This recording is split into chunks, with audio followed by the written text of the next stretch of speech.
Hello, இது வந்து school shopping supply list video தாங்க. இப்போ ஸ்கூலில் வந்து சப்ளை லிஸ்ட்டுன்னு சொல்லிட்டு என்னென்ன ஐட்டம்ஸ் கொண்டு வரணும்னு ஒரு லிஸ்ட்டு கொடுத்துருவாங்க.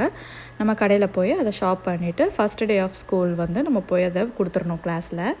இந்த பர்பிள் கிளிட்டர் ஹெட்ஃபோன்ஸ் வந்து ஆக்சுவலாக ஒயர்லெஸ். இவள் கிளாஸில் ஒயர்டு தான் கேட்டாங்க. ஆனால் இது ஒரு பர்பிள் பைத்தியங்கிறனால அதை எடுத்து டிங்குன்னு ஆடிட்டே வந்து ட்ராலியில் வச்சா. அதுக்கப்புறம் இது பெரிய வாட்டர் பாட்டில் இருக்குல்ல, இதில் எனக்கு ஸ்கூலில் தண்ணி கொடுங்க அப்படிங்கிறா. டேய், நீ குடிக்கிற 2 வாய் தண்ணிக்கு அது ஒரு ஷோ பீஸ் தான், அது வரைஜா வாட்டர் பாட்டிலில் வச்சுட்டு வா அப்படின்ட்டு சொல்லியாச்சு. ஸ்கூல் சப்ளை ஷாப்பிங் வந்து எனக்கு ரொம்ப பண்ண பிடிக்கும். ஏன்னா சின்ன வயசில் வந்து இப்படி நமக்கு ஆப்ஷன்ஸ்லாம் கிடையாது இல்லையா. மிஞ்சி மிஞ்சி போனால் என்ன, ஒரு 2-3 பேனா இருக்கும். அதில் வந்து ஹீரோ பென் வாங்குறதுக்கு வீட்டில் வந்து நம்ம எவ்வளோ போராடி இருப்போம்னு எல்லாருக்குமே தெரியும். நான் 2nd கிரேட் படிக்கும் போது எங்கள் மாமா அப்போ மஸ்கட்டில் வேலை பார்த்துட்டு இருந்தாங்க. அவங்க எனக்கு ஒரு பென்சில் பாக்ஸ் வாங்கிட்டு வந்தாங்க. அது நல்லா க்ரீன் கலரில் கண்ணாடி மாதிரி இருக்கும், கார் ஷேப்பில் இருக்கும். அதை நான் ஃபர்ஸ்ட் டே ஸ்கூலுக்கு எடுத்துகிட்டு போகிறேன். ஒரு பொண்ணு தள்ளி விட்டு உடச்சிருச்சு.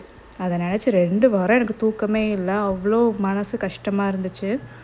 இப்போ நினச்சா கூட அந்த பென்சில் பாக்ஸ் என் கண்ணில் இன்னும் அப்படியே இருக்குது. ஏன்னா அது அவ்வளோ எனக்கு பிடிக்கும்.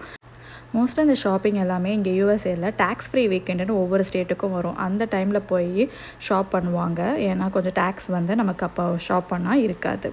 அப்புறம் இவ ஹூலா ஹூப் பார்த்தா அதை கிட்டத்தட்ட ஒரு 1 மினிட் கிட்ட பண்ணிக்கிட்டு இருந்தாங்க.